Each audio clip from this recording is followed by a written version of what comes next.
puja, ku bernyanyi, ditebus, ku ditebus, sukacita dalam kemuliaan, tebusku ditebus, ditebus dalam kasih-Nya. Glory, glory, Yesusku, Kristusku, hidupku, semua ku serahkan, tebusku ditebus.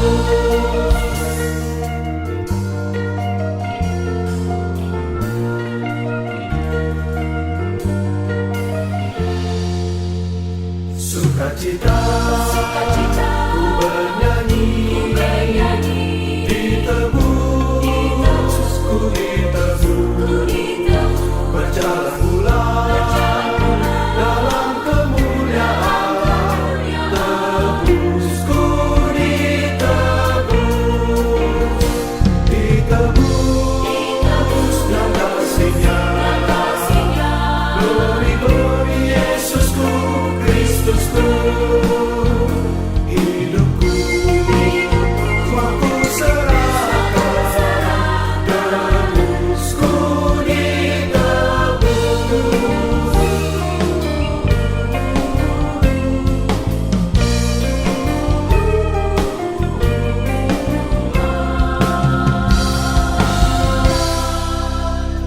Kristus hidupku, penebusku, ditebus, ku ditebus, sukacita melimpah syukur, tebusku ditebus, ditebus berkasih-Nya.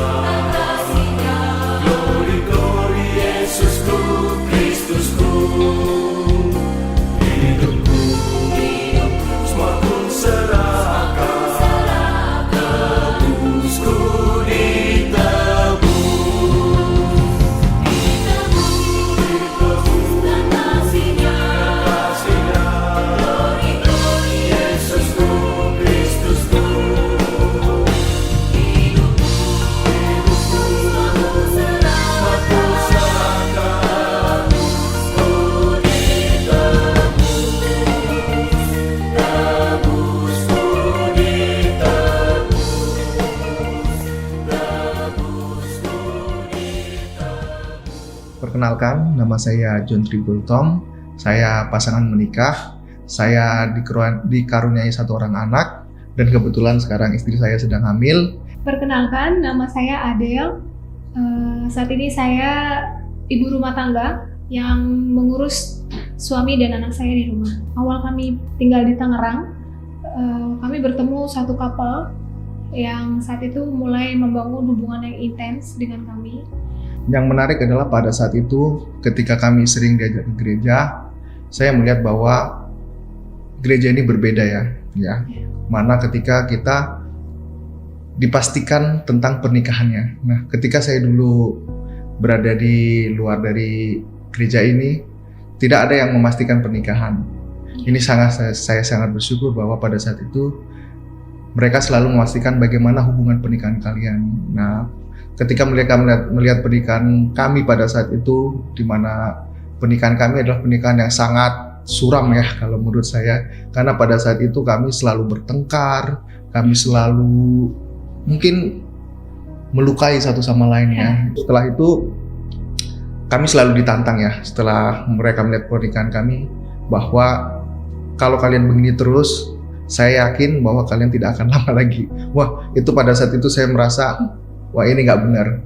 Sehingga kami terus mengejar mereka untuk selalu meminta nasihat. Ya, selain kami dibimbing oleh satu couple tadi, kami juga mengikuti satu kegiatan di gereja tentang bagaimana kami mempunyai pernikahan yang lebih baik melalui Love Connection Ministry. Jadi di situ kami juga belajar tentang karakter. Selain karakter kami sendiri, kami juga belajar tentang karakter pasangan kami. Jadi saat itu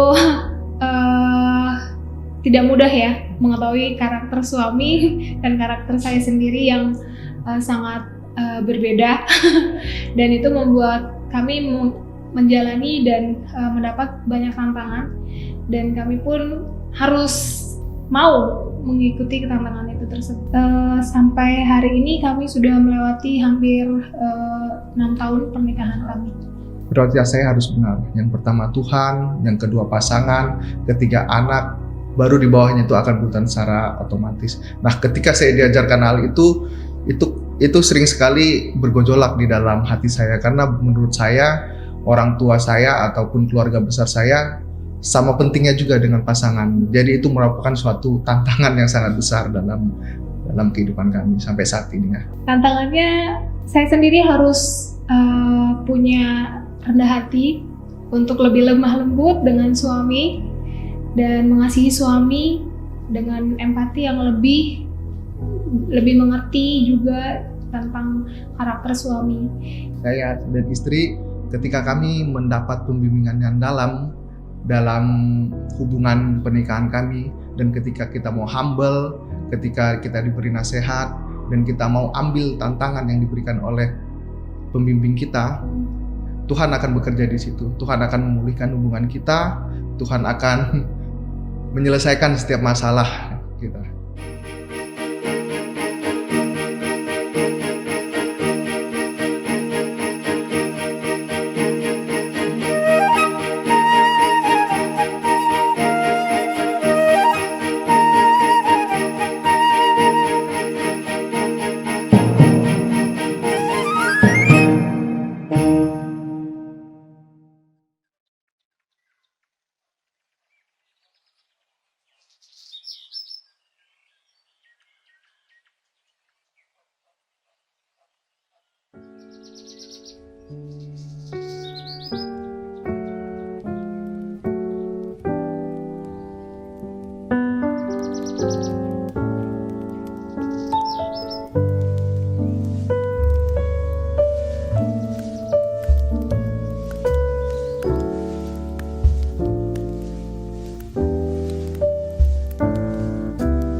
Seriusan?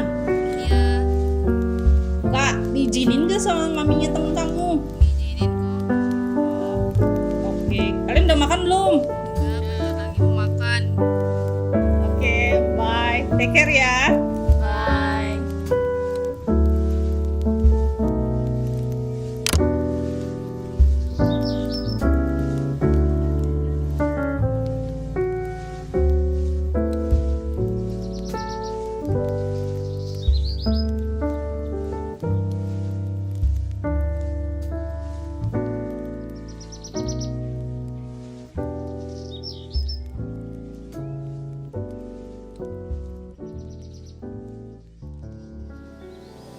Shalom saudara-saudari di dalam Kristus, saya mengucapkan selamat hari Minggu dan selamat datang di GKDI Tangerang. Sebentar lagi kita akan memulai ibadah kita bersama-sama secara online bersama YouTube GKDI Official Tangerang. Tapi sebelum kita memulai ibadah kita, ada beberapa hal yang ingin saya sampaikan untuk saudara-saudari perhatikan bersama. Yang pertama, kita akan melakukan perjamuan kudus. Maka dari itu, mari kita mempersiapkan roti dan anggur di rumah masing-masing. Yang kedua, kita akan memberikan persembahan kasih untuk memperlebar kerajaan Tuhan. Dan persembahan dapat ditransfer melalui rekening yang ada di layar Anda. Yang ketiga, kita akan mengikuti ibadah dengan semangat, dengan hati dan jiwa yang siap untuk mengikuti ibadah dari awal hingga berakhirnya. Akhir kata, saya mewakili Gereja Kristus Jemaat Tangerang mengucapkan selamat hari Minggu dan selamat beribadah. Tuhan Yesus memberkati.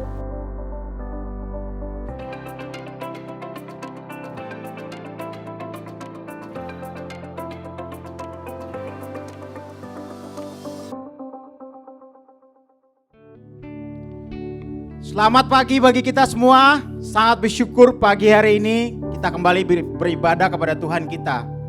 Ya, saya percaya kita yang di rumah dimanapun kita berada, kita senantiasa punya kerinduan untuk menyembah Tuhan kita. Sebelum ibadah dimulai pagi ini, saya akan membacakan dari Yesaya 9 ayat 5 dan 6. Sebab seorang anak telah lahir untuk kita, seorang putra telah diberikan untuk kita.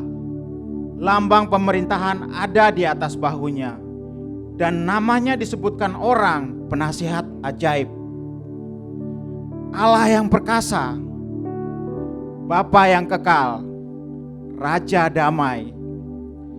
Besar kekuasaannya, dan damai sejahtera tidak akan berkesudahan.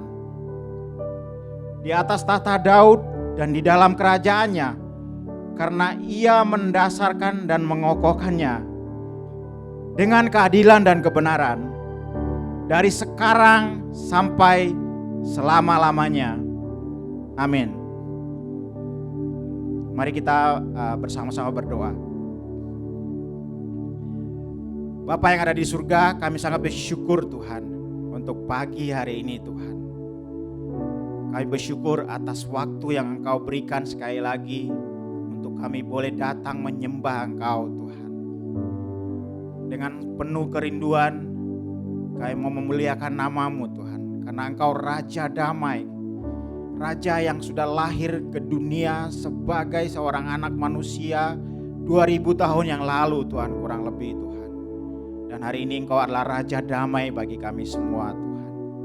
Di tengah segala keadaan yang terjadi hari ini Tuhan, kami tahu, kami percaya Tuhan, bahwa Engkaulah Tuhan kami satu-satunya yang senantiasa hadir Tuhan. Tanpa pernah sedikit pun Engkau meninggalkan kami Tuhan. Kami bersyukur Tuhan untuk pagi ini Tuhan. Biarlah ibadah ini Tuhan boleh menyenangkan hati Engkau Tuhan. Biarlah setiap firman yang kami dengarkan pagi ini Tuhan benar-benar membuat hati kami tertusuk dan mau lagi lebih mengenal Engkau lagi ya Tuhan.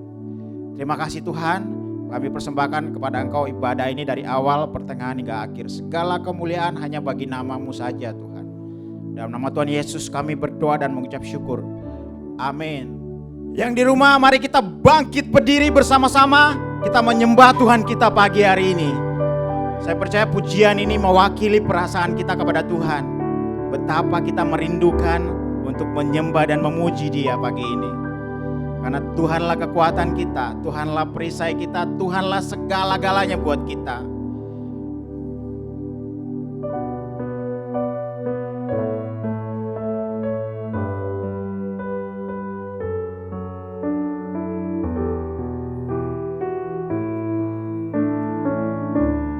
Bersama-sama kita menyembah Dia.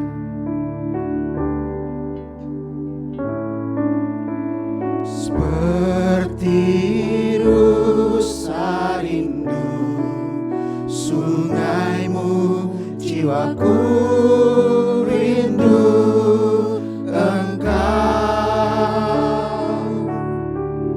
Kaulah Tuhan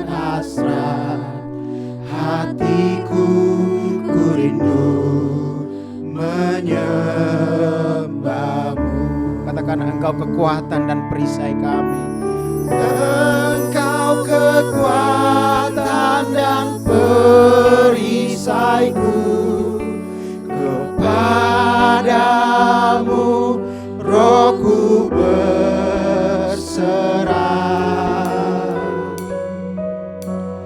Kaulah Tuhan hasrat hatiku, ku rindu menyembahmu. Oh, Yesus, Yesus, Kau berarti bagiku. Yesus, Yesus, Kau segalanya bagiku. Mari sekali lagi kita nyanyikan pujian ini. Seperti rusa rindu sungaimu, jiwaku rindu Engkau. Karena Kaulah Tuhan kami, Kaulah Tuhan hasrat hatiku, ku rindu menyembahmu. Katakan, Engkaulah kekuatan dan perisai kami. Engkau kekuatan dan perisaiku, kepadamu rohku berserah.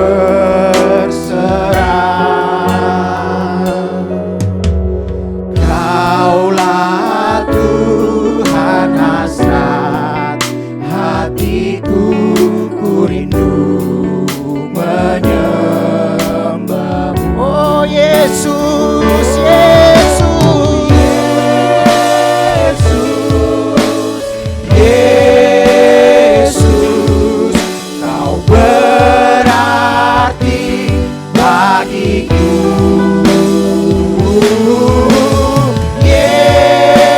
Yesus, Yesus, Kau segalanya bagi. Oh Yesus, Yesus, Yesus, Yesus, Kau berarti bagiku.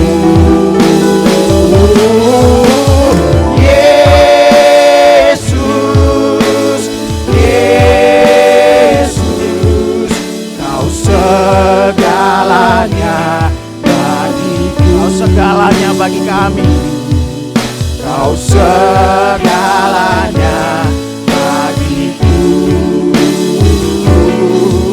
Kau segalanya bagiku.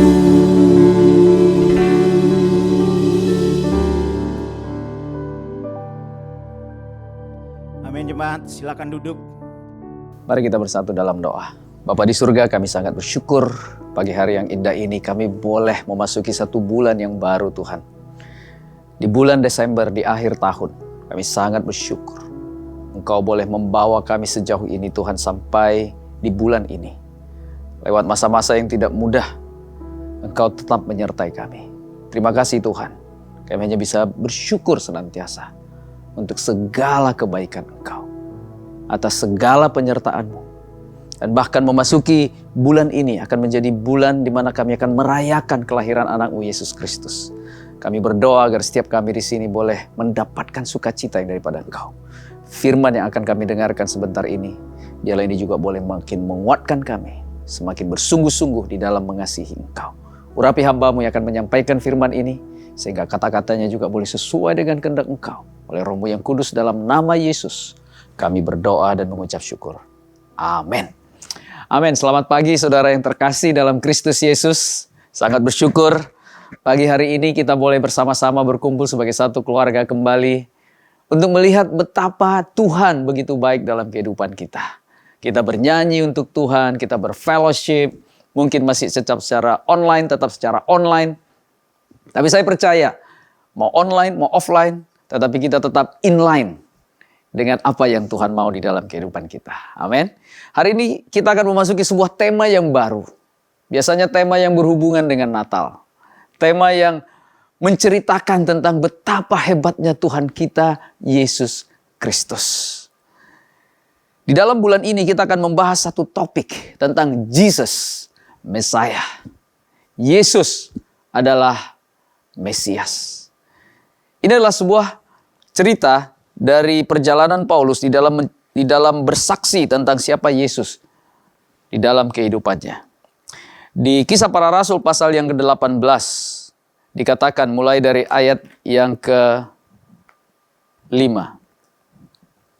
Dikatakan ketika Silas dan Timotius datang dari Makedonia, Paulus dengan sepenuhnya dapat memberitakan firman di mana ia memberi kesaksian kepada orang-orang Yahudi bahwa Yesus adalah Mesias. Ya, di dalam terjemahan NIV dikatakan when Silas and Timothy came from Macedonia, Paul devoted himself exclusively to preaching, testifying to the Jews that Jesus was the Messiah. Ini adalah satu hal yang sangat luar biasa, di mana inti pemberitaan daripada Paulus tentang Yesus. Dia menceritakan bahwa Yesus adalah Mesias. Nah, ini sangat menarik, karena kata Mesias menjadi sebuah kata yang sangat populer terhadap Yesus. Bahkan itu menjadi sebuah gelar yang dalam bahasa Yunani-nya disebut Kristus atau Mesias. Apa yang dimaksud dengan Mesias? Ini yang sangat menarik. Siapa itu Mesias? Ya, kalau kita lihat di dalam Perjanjian Lama atau cerita-cerita di dalam Perjanjian Lama, mereka memimpikan sebuah penyelamat, seorang penyelamat yang akan membebaskan mereka dari perbudakan, dari tekanan, dari masalah-masalah yang ada. Bahkan sejak intertestamental, sesudah pembuangan dari Babilonia. Ya, bahkan ada kelompok-kelompok yang bahkan diduga atau mereka anggap menjadi Mesias yang akan menyelamatkan mereka. Tetapi contoh-contoh ini atau orang-orang yang mau menyelamatkan itu ternyata bukan Mesias yang sebenarnya. Kenapa? Karena Mesias yang sebenarnya telah dinubuatkan oleh Perjanjian Lama. Ada beberapa contoh yang diceritakan tentang Mesias itu sendiri. Yang pertama dikatakan dia adalah dari keturunan Daud. Yang kedua dikatakan berasal dari kampung yang bernama Bethlehem.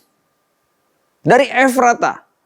Jadi sudah jelas dia dilahirkan di sana. Kemudian dikatakan dia mati dan bangkit pada hari yang ketiga. Kemudian dikatakan dia juga anak Allah. Bahkan ini menjadi kesaksian bagi setan-setan. Mereka kenal siapa Yesus itu sendiri. Kemudian dikatakan bahwa Mesias itu adalah raja. Mesias itu adalah anak dari yang terpuji. Mesias itu adalah tetap hidup selama-lamanya. Mesias itu ada banyak Mesias, terutama Mesias palsu. Tetapi hanya ada satu Mesias yang benar dengan kriteria-kriteria yang disebutkan di dalam Perjanjian Lama. Hari-hari ini belakangan saya menonton sebuah film, ya, itu rangkaian beberapa season ya di Netflix. Apalagi sekarang ini kan zaman di mana orang sekarang di rumah maunya nonton, ya. Saya diberitahu oleh seorang untuk nonton film yang judulnya Messiah. Ya, kalau kita lihat film itu menjadi kontroversi, bahkan beberapa negara dilarang itu untuk ditayangkan. Tetapi yang menarik adalah bahwa cerita orang ini sedang menggabungkan tentang maksud daripada Mesias itu sebenarnya untuk mungkin tujuan yang baik. Tetapi ini bisa menyesatkan. Kenapa? Karena Mesias yang sebenarnya yang dimaksudkan ini bukanlah menurut apa yang orang maksud, bukan apa yang orang mau. Makanya kalau kita lihat sendiri, Yesus pun tidak dianggap sebagai Mesias, walaupun kriterianya telah disebutkan dengan sangat jelas dalam Perjanjian Lama. Kenapa? Karena itu bukan yang mereka mau. Bahkan mereka berkata Yesus asal-usulnya tidak jelas. Tetapi bagi kita orang-orang yang percaya hari ini saudara-saudari, sebagaimana Paulus memberikan keyakinan, dia devoted untuk menjelaskan tentang siapa itu Yesus. Yesus adalah Mesias. Mesias itu sendiri sangat penting. Dan kita harus tanya, mengapa gelar Mesias itu penting untuk Yesus? Karena ternyata arti kata Mesias itu sendiri adalah yang diurapi. Dalam bahasa Yunaninya disebut Kristos atau yang diurapi. Yang diurapi dalam arti apa? Yang diurapi untuk menyelamatkan umat Allah. Diangkat, dipastikan, di-appoint untuk menjadi orang yang akan menyelamatkan umat Allah. Oleh karena itu, itulah yang dirindukan oleh orang-orang Yahudi. Mereka merindukan Mesias. Di Galatia 4 ayat 4 dikatakan, ketika genap waktunya, Allah mengirimkan anaknya Yesus Kristus.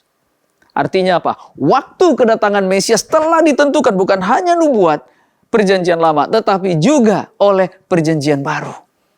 Tetapi sayang, orang Israel nggak percaya. Orang Yahudi tidak percaya bahwa Yesus adalah Mesias. Kita beruntung saudara-saudari hari ini bisa mempercayai Yesus Kristus atau Yesus Mesias adalah sungguh-sungguh juru selamat di dalam kehidupan kita. Amin. Ada 3 hal yang sangat menarik. Mengapa Yesus disebut sebagai Mesias? Alkitab menjelaskan begitu banyak, tetapi saya ingin mengambil 3 hal yang menurut saya sangat menarik, sangat memberi semangat, sangat memberi encouragement, terutama bagi kita yang akan merayakan Natal di dalam bulan ini. Yang pertama adalah di Roma pasal yang ke-10 ayat yang keempat. Roma pasal yang ke-10 di ayat yang keempat dikatakan, sebab Kristus adalah kegenapan hukum Taurat, sehingga kebenaran diperoleh tiap-tiap orang yang percaya. Kalau kita ganti kata Kristus menjadi Mesias, kalimatnya akan menjadi seperti ini. Sebab Mesias adalah kegenapan hukum Taurat, sehingga kebenaran diperoleh tiap-tiap orang yang percaya. Wow, ini keren banget. Dikatakan Mesias adalah kegenapan hukum Taurat. Nah, apa artinya Yesus adalah Mesias? Dikatakan Yesus menjadi kegenapan hukum Taurat. Yang menjadi Kristus, yang menjadi kegenapan hukum Taurat. Ini bermakna 2 paling tidak.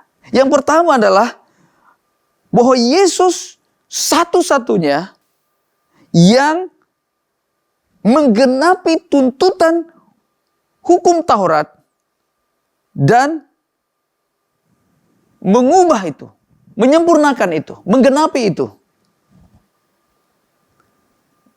Tetapi bukan untuk meniadakan hukum Taurat, bukan untuk menghancurkan hukum Taurat. Inilah hal yang pertama. Apa maksudnya?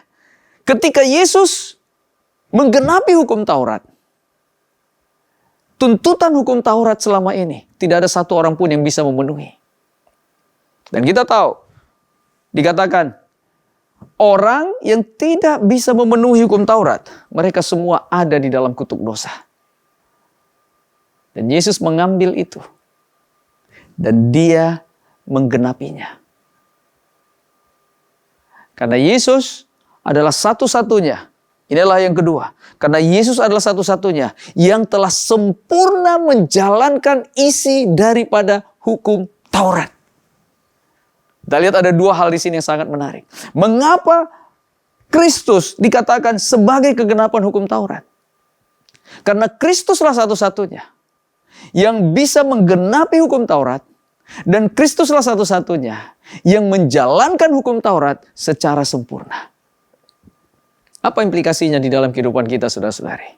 Kita tahu bahwa hukum Tuhan sebelum Kristus datang, dikatakan Tuhan menurunkan hukum itu kepada bangsa Israel di Sinai untuk ditaati menjadi hukum yang kekal. Ada hari ini banyak kontroversi tentang hukum Taurat. Apakah masih berlaku atau tidak? Apakah masih harus dijalankan atau tidak? Dari ayat yang kita baca, dikatakan bahwa Kristus adalah kegenapan hukum Taurat. Artinya apa, saudara-saudari? artinya adalah bahwa kita tidak lagi terikat dengan akibat daripada, konsekuensi daripada hukum Taurat atau penalti daripada hukum Taurat.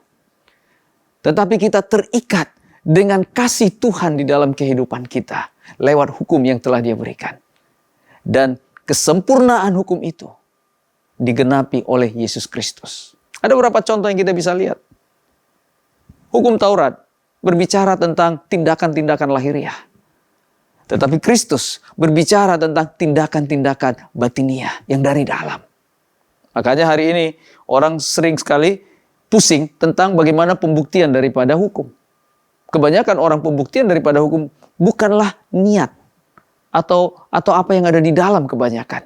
Tetapi apa yang terlihat dari bukti-bukti yang kelihatan. Sehingga orang sibuk mencari bukti, tetapi orang tidak sibuk melihat hati nurani mereka masing-masing. Sehingga apa? Kebenaran seringkali hanya dilihat oleh orang-orang, yang dilihat oleh hakim, yang dilihat oleh hukum secara tertulis, yang dilihat oleh para imam. Dan itulah cara hidup orang-orang. Makanya Tuhan koreksi dari nabi-nabi yang ada. Salah satu contoh Tuhan mengoreksi di kitab Maliaki dikatakan, kamu mempersembahkan persembahan, tetapi persembahan kamu adalah cacat. Orang-orang Israel berpikir, ya udah kita sudah kasih persembahan, 1/10 kita sudah berikan. Tapi Tuhan bilang, itu bukan dari hati kamu yang paling dalam. Di kitab Yesaya, mereka berpuasa. Tapi Tuhan katakan apa? Berpuasa yang aku kehendaki. Bukan kamu nggak makan. Tetapi kamu berbelas kasihan dengan orang-orang yang teraniaya. Artinya apa? Dari sejak perjanjian lama, Tuhan sudah mengajarkan kepada bangsa Israel. Bukan hanya secara lahiriah yang harusnya digenapi. Tetapi juga secara batiniahnya. Dan tidak ada satu orang pun yang berhasil di dalam melakukan hukum Taurat. Hanya Yesus. Oleh karena itulah kabar baik yang sangat luar biasa. Yesus adalah kegenapan hukum Taurat untuk membuat kita bisa mendapatkan kesempatan untuk bisa mendapatkan kasih karunia daripada Tuhan kita sendiri. Hal yang kedua yang saya temukan juga, dikatakan bahwa Kristus adalah jalan pendamaian. Di Roma pasal yang ketiga, kalau kita lihat di Roma pasal yang ketiga, ayat yang ke-25. Di sana dikatakan, Kristus Yesus telah ditentukan Allah menjadi jalan pendamaian karena iman dalam darahnya. Hal ini dibuatnya untuk menunjukkan keadilannya. Karena ia telah membiarkan dosa-dosa yang telah terjadi dahulu pada masa kesabarannya. Dikatakan oleh firman Tuhan, Kristus Yesus telah ditentukan Allah menjadi jalan pendamaian. Dikatakan bahwa Kristus atau Mesias menjadi jalan pendamaian. Kristus adalah jalan pendamaian. Apa maksudnya? Di kitab Perjanjian Lama dikatakan ada satu korban yang disebutkan dengan korban pendamaian, sacrifice of atonement. Apa maksudnya sacrifice of atonement? Di sana dikatakan akan ada 2 kambing yang akan dikorbankan untuk pendamaian. Setiap tahun Imam Harun akan melakukan itu. Satu akan diundi kambing itu, mana yang untuk Tuhan, mana untuk Azazel. Kemudian di dalam tabut perjanjian akan dibikin satu penutup. Artinya apa? Artinya Tuhan melupakan dosa-dosa umat Israel. Tuhan berbelas kasihan. Tuhan diturunkan amarahnya atas dosa-dosa bangsa Israel. Dengan apa? Pengorbanan kambing untuk pendamaian. Tuhan sangat mengasihi umat Israel. Tetapi dosa Israel membuat Tuhan begitu murka. Oleh karena itu dikatakan bahwa korban pendamaian itulah korban untuk meredakan kemarahan dan murka Tuhan yang luar biasa. Kita tahu kalau Tuhan murka, seluruh umat akan binasa. Oleh karena itu Harun akan mempersembahkan korban setiap tahun sebagai korban pendamaian untuk Tuhan. Tetapi apakah benar kambing, domba yang menjadi pendamaian bagi Tuhan? Udah pasti tidak. Oleh karena itu dikatakan bahwa Kristus yang diurap itu, Yesus itu sendiri adalah jalan pendamaian atau korban pendamaian bagi dosa-dosa kita. Bagaimana caranya korban pendamaian itu dilakukan? kita akan merayakan bersama kelahiran Kristus. Kita tahu ada proses yang panjang. Kalau di dalam perjanjian lama disebut namanya korban pendamaian, tetapi di dalam perjanjian baru dikatakan dia adalah jalan pendamaian. Ada sedikit perbedaan. Artinya apa? Bahwa proses pendamaian Kristus gak seperti membalik telapak tangan. Gak seperti kamu bawa kambing, kemudian kasih ke imam, kemudian dipotong, kemudian perayaan, kemudian damai. Tidak. Ada satu proses yang panjang itu seumur hidup Yesus. Dari sejak kayu palungan di Bethlehem sampai kayu palang di Golgota. Perjalanan Yesus adalah perjalanan pendamaian. Ini adalah jalan of atonement di dalam kehidupan kita. Supaya kita didamaikan dengan Allah. Kelahiran Kristus di Efrata menjadi satu bukti. Bahwa telah dimulai jalan pertama pendamaian. 33 tahun setengah Yesus melayani di dunia. Dengan semua tantangan yang dia hadapi. Sampai pada harinya Yesus disalibkan. Dihukum sebagai penjahat. Bahkan dibuat perbandingan. Mau menyelamatkan Barabas Yesus, Yesus Barabas, atau Yesus yang disebut Mesias. Orang bilang, jangan Yesus Mesias, kita mau Yesus Barabas. Siapa Barabas? Barabas adalah pemberontak. Tetapi orang lebih memilih Barabas diselamatkan daripada Yesus. Kenapa? Karena orang tidak mau didamaikan dengan Tuhan. Tetapi justru ketidakmauan orang didamaikan dengan Tuhan membuat Yesus menjadi pendamaian bagi semua dosa-dosa kita. Ini hal yang sangat luar biasa. Inilah sebabnya kenapa Mesias menjadi begitu penting di dalam kehidupan kita. Kita merayakan kelahiran Kristus, tapi itu bukan akhirnya. Kebanyakan orang lebih senang merayakan Natal daripada Paskah, betul ya saudara-saudari ya. Orang lebih senang, namanya wah kenapa? Karena Natal itu berhubungan dengan apa? Dapat kado, ya dapat pergi jalan-jalan, kemudian foto-foto, kemudian makan-makan. Itu yang orang tangkap tentang Natal. Amin. Kita bersyukur karena ada kelahiran. Tetapi kematian dan kebangkitan Kristus adalah juga proses yang menyatu di dalam pendamaian. Kematian Kristus kita rayakan di Jumat Agung. Biasanya dilakukan di bulan April. Itulah bukti kasih Tuhan yang nyata di dalam kehidupan kita. Dia merelakan dirinya, dia mau mati untuk kita. Dan bukan hanya itu saja, ternyata 3 hari kemudian Yesus bangkit dari kematian. Inilah maksudnya jalan pendamaian. Kristus menyempurnakan pendamaian dengan Bapa untuk membuat kita diterima oleh Bapa. Dengan pengorbanan dia yang luar biasa. Itu sebabnya dikatakan layaklah Yesus disebut Mesias. Dia adalah Kristus yang luar biasa. Yang menyelamatkan semua orang berdosa. Karena tidak ada satu manusia pun yang mampu untuk melaksanakan hukum Taurat dengan sempurna. Hanya dengan Yesus. Itu sebabnya hal yang ketiga. Yang saya lihat juga. Bahwa kedatangan Kristus. Kedatangan Mesias. Itu akan memberikan kita sebuah kelegaan. Di kisah 3, ayat yang ke-19 dikatakan. Kisah para Rasul pasal yang ketiga, ayat yang ke-19. Firman Tuhan berkata, tetapi dengan jalan demikian, Allah telah menggenapi apa yang telah difirmankannya dahulu dengan perantaraan nabi-nabinya. Yaitu bahwa Mesias yang diutusnya harus menderita. Karena itu, sadarlah dan bertobatlah supaya dosamu dihapuskan, agar Tuhan mendatangkan waktu kelegaan dan mengutus Yesus yang dari semula diuntukkan bagimu sebagai Kristus, diuntukkan bagimu sebagai Mesias. Kisah 3 ayat 18 sampai ayat yang ke-20. Dikatakan bahwa Kristus itu diuntukkan bagi kita sebagai Mesias. Bagaimana caranya kita bisa mendapatkan pemahaman akan Mesias? Dikatakan kita perlu sadar dan bertobat supaya Tuhan mendatangkan waktu kelegaan. Apa maksudnya? Kelegaan yang Tuhan maksudkan hanya bisa terjadi ketika kita menerima Kristus. Kemudian kita menyadari siapa diri kita. Kita bertobat dari dosa-dosa kita. Dan kita melihat kasih Kristus ada di dalam diri kita. Inilah yang dimaksudkan Yesus dengan kelegaan. Waktu dia berkata di Matius 11 ayat yang ke-28. Dia katakan, marilah kepadaku semua yang letih, lesu, dan berbeban berat. Aku akan memberi kelegaan kepadamu. Amin. Tuhan mau memberikan kita kelegaan.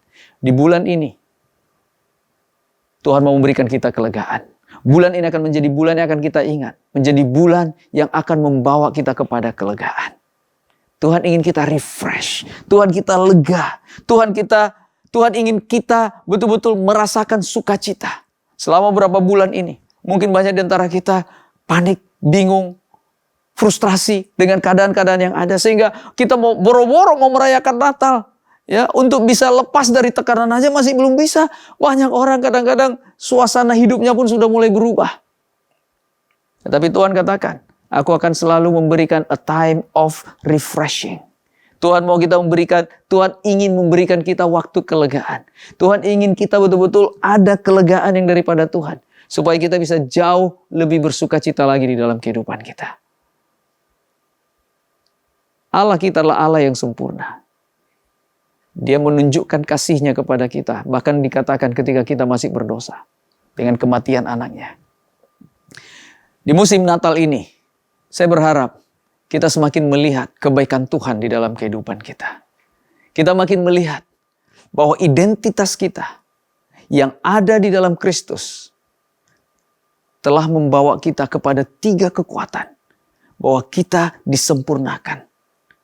Kita tidak lagi terikat atas akibat atau penalti daripada hukum Taurat. Konsekuensi daripada hukum Taurat. Kenapa? Karena Tuhan telah membayar itu di atas kayu salib. Inilah keuntungan yang pertama. Keuntungan yang kedua, kita juga akan menerima sebuah pendamaian. Kita didamaikan dengan Allah kita. Belakangan ini orang berbicara tentang rekonsiliasi. Tetapi satu-satunya yang gak bisa kita rekonsiliasi adalah kita dengan Tuhan. Karena Tuhan tidak pernah melakukan kesalahan kepada kita. Kitalah yang harusnya menerima akibat daripada kesalahan kita. Tetapi dikatakan Allah yang penuh dengan rahmat. Murka Dia akibat daripada dosa-dosa kita telah ditebus oleh Yesus Kristus. Kematian Kristus yang menjadi Mesias, yang menjadi yang diurapi. Bukanlah sebagai raja di raja yang begitu hebat, yang dibayangkan oleh orang-orang Israel. Tetapi Yesus dikatakan lahir di kandang domba, dibesarkan di Galilea, menjadi orang yang miskin, yang tidak terpelajar dan tidak dipandang.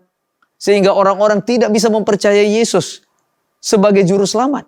Bahkan mereka bingung, bahkan mereka negatif, bahkan mereka memikirkan bagaimana caranya supaya Yesus dieliminasi di dalam dunia ini.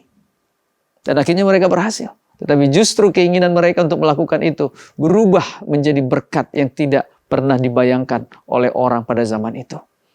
Karena itu menjadi blessing in disguise. Menjadi satu berkat yang tersembunyi. Kadang-kadang di dalam kehidupan kita, waktu kita melihat penderitaan, rasanya susah untuk melihat itu ada satu kebahagiaan. Rasanya susah untuk melihat itu ada satu sukacita yang besar. Bagaimana orang bisa bersukacita lewat penderitaan? Tetapi Yesus telah membuktikan bahwa kematian Kristus telah menjadi sebuah pendamaian. Dan dikatakan itu akan memberikan waktu kelegaan kepada kita. Saudara-saudari, dengan 3 hal ini kita akan bisa melihat betapa Tuhan itu adalah Tuhan yang begitu mengasihi kita. Jesus, Messiah. Artinya apa? Hanya di dalam Kristus ada pengharapan. Dan pengharapan yang sejati itu Dia tunjukkan dengan perkataannya. Marilah kepadaku. Come to me. Semua yang letih lesu. Semua yang berbeban berat. Datang kepada Yesus. Dia akan memberikan kita kelegaan. Tuhan ingin tahun ini akan diingat. Bukan menjadi tahun yang mengerikan. Saya berharap saudara-saudari di rumah. Brother and sister. Ingatlah tahun ini. Akan menjadi tahun kelegaan. Ketika kita mempercayai Yesus sungguh-sungguh adalah Mesias yang diurapi, yang menjadi juru selamat. Bukan hanya 2000 tahun yang lalu, tetapi dalam setiap waktu di dalam kehidupan kita. Dia telah membuktikan, Dia akan menyelamatkan kita dan memberikan kita senantiasa iman untuk membuat kita terus bertumbuh di dalam mengenal Tuhan dengan lebih baik lagi. Kita akan mengingat akan kasih Tuhan di dalam kehidupan kita. Pendamaian itu Dia buktikan di dalam kematiannya. Kematian Kristus akan selalu dikenang. Tapi bukan hanya kenangan yang indah, tetapi juga kenangan untuk mengubah kita dari sehari ke sehari untuk lebih mirip dengan Dia. Merayakan kematian Kristus bukan sebuah kesedihan lagi. Kenapa? Karena kematian Kristus adalah pendamaian bagi dosa-dosa kita. Kematian Kristus akan memberikan kita sebuah kelegaan. Perjamuan kita hari ini akan memberikan kita satu makna yang baru.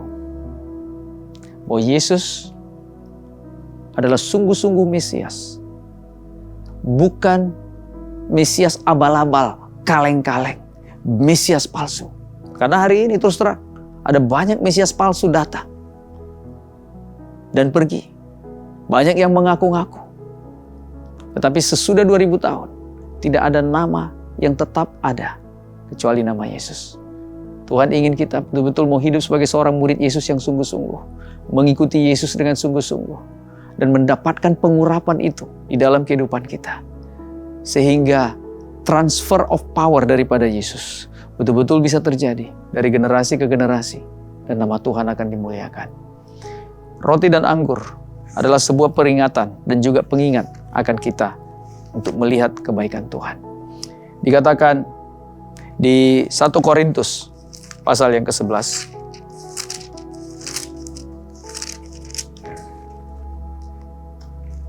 Firman Tuhan berkata, sebab apa yang telah kuteruskan kepadamu telah aku terima dari Tuhan, yaitu bahwa Tuhan Yesus pada malam waktu Ia diserahkan mengambil roti. Dan sesudah itu, Ia mengucap syukur atasnya. Ia memecah-mecahkannya dan berkata, inilah tubuhku yang diserahkan bagi kamu. Perbuatlah ini menjadi peringatan akan aku. Mari kita makan bersama-sama.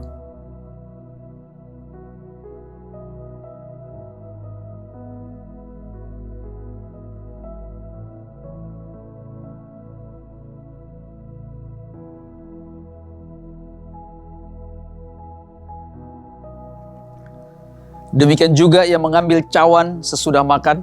Mari kita mengangkat cawan kita. Lalu berkata, cawan ini adalah perjanjian baru yang dimateraikan oleh darahku. Perbuatlah ini setiap kali kamu meminumnya menjadi peringatan akan aku. Mari kita minum bersama-sama.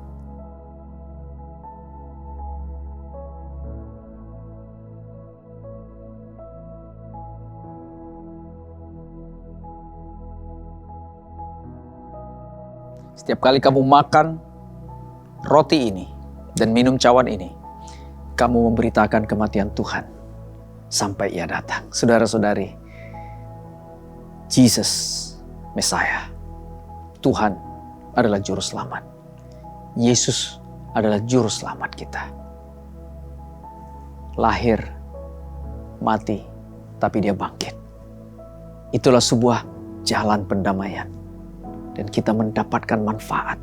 Tidak ada manfaat yang lebih bernilai selain daripada percaya kepada Yesus. Dan mau sungguh-sungguh hidup untuk Yesus.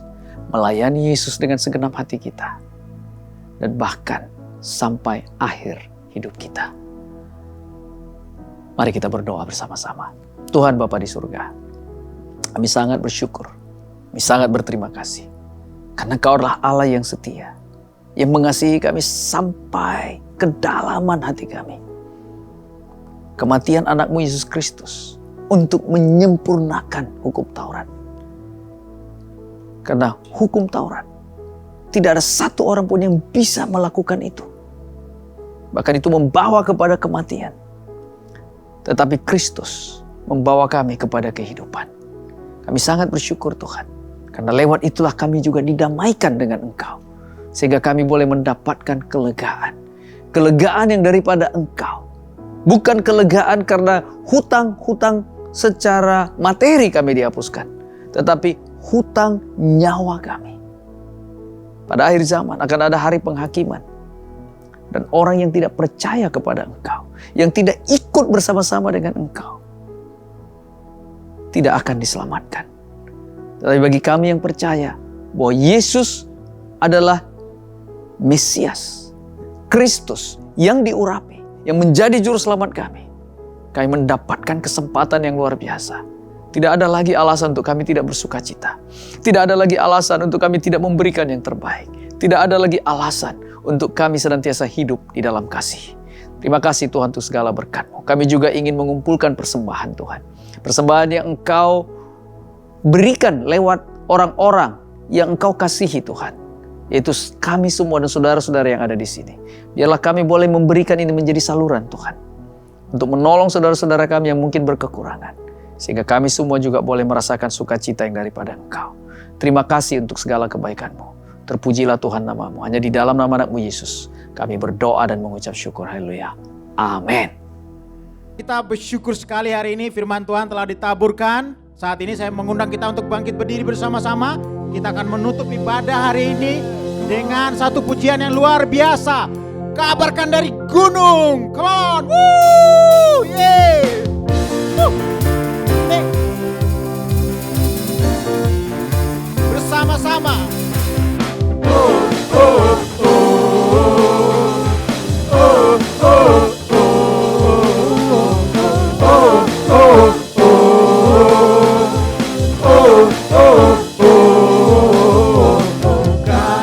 Kabarkan dari gunung, bukit dan manapun juga. Kabarkan dari gunung, lahirnya Almasih. Kabarkan dari gunung, bukit dan manapun juga. Kabarkan dari gunung, lahirnya Almasih.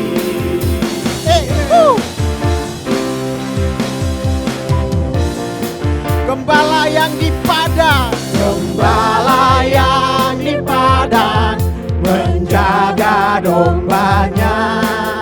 Lihatlah dari langit memancar cahaya. Kabarkan dari gunung, bukit dan manapun juga.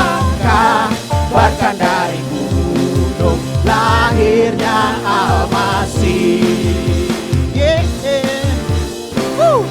Katakan, gembala sangat takut ketika melihat malaikat. Gembala sangat takut ketika malaikat memberitakan hadirnya Kristus Juru Selamat. Kabarkan dari bukit dan manapun juga. Kabarkan dari gunung, lahirnya Almasih. Di palungan yang hina telah lahir Almasih. Di palungan yang hina lahirnya Almasih. Keselamatan manusia, anugerah ilahi. Kabarkan dari gunung, amin, bukit dan manapun juga. Kabarkan dari gunung, lahirnya Allah. Kabarkan dari gunung, bukit dan manapun juga. Kabarkan dari gunung, lahirnya. Kabarkan dari gunung, bukit dan manapun juga. Kabarkan dari gunung, lahirnya Almasih. Lahirnya Almasih. Lahirnya Almasih.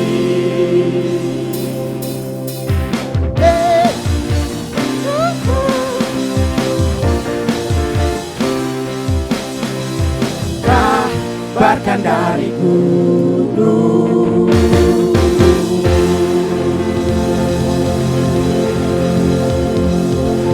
Amin. Ibadah kita telah selesai. Mari kita berfellowship di Zoom kita masing-masing. Tuhan berkati kita semua. Selamat hari Minggu untuk kita semua.